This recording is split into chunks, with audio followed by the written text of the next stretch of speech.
Chaque jour, des millions de litres d'hydrocarbures sont transportés ou utilisés par des navires, par des bateaux et par des trains au Canada. Ces activités comportent toujours un risque de déversement ou d'accident pour les collectivités proches des voies navigables et des voies ferrées. Grâce au principe du pollueur-payeur, qui est d'ailleurs en vigueur au Canada, les personnes touchées et les contribuables ne devraient pas avoir à supporter des coûts liés aux dommages, aux pertes et aux efforts d'intervention.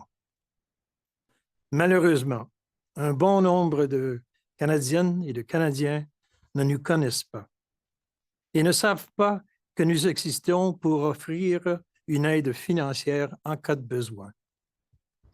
Pendant des années, nous avons fonctionné comme deux organisations distinctes, avec des noms longs et difficiles à prononcer. Combiné avec les défis de la pandémie mondiale, il a été difficile de créer une marque forte qui parle vraiment aux Canadiens.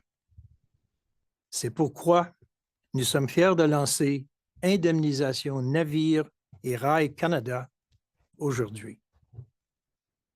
C'est le nouveau centre d'indemnisation canadien pour toute personne touchée par des déversements d'hydrocarbures provenant de navires ou de bateaux ou par des accidents ferroviaires majeurs qui impliquent du pétrole brut. Elle en est le résultat de la fusion sur le plan administratif des deux fonds en un seul bureau fédéral. Avec cette nouvelle marque, nous pourrons joindre plus de personnes que jamais.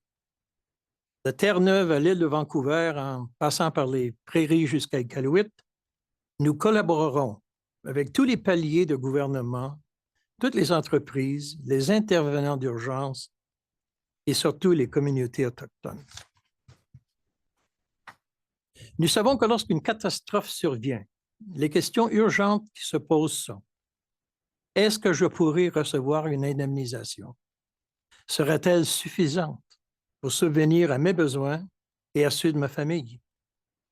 Est-ce qu'il y aura de l'indemnisation pour les entreprises locales, ainsi que pour restaurer l'environnement? Nous sommes déterminés à répondre à ces questions bien avant qu'un déversement d'hydrocarbures ou qu'un accident ferroviaire majeur ne se produise, en donnant la priorité sur l'état de préparation et à l'indemnisation. Par exemple, le Fonds Navire a reçu 41 réclamations l'an dernier, un nouveau record depuis sa création il y a 35 ans, et versé des sommes totalisant 1,2 million de dollars aux demandeurs. Nous voulons donc maintenir cet élan et augmenter le nombre et la diversité des demandeurs. Malgré nos réussites, il reste encore beaucoup de travail à faire. Pour le Fonds Rail, l'annonce aujourd'hui marque une étape importante depuis notre création à la suite de la tragédie du lac Mégantic survenue en 2013. Les personnes qui subissent des pertes après un accident ferroviaire majeur impliquant du pétrole brut ne devraient pas avoir à se préoccuper de savoir et ou comment accéder à l'indemnisation. Perdre sa maison et parfois même un être cher ou s'inquiéter sur les effets sur la santé longue est suffisamment terrible. Aujourd'hui, le lancement d'Indemnisation Navire et Rail Canada n'est pas simplement un changement de nom.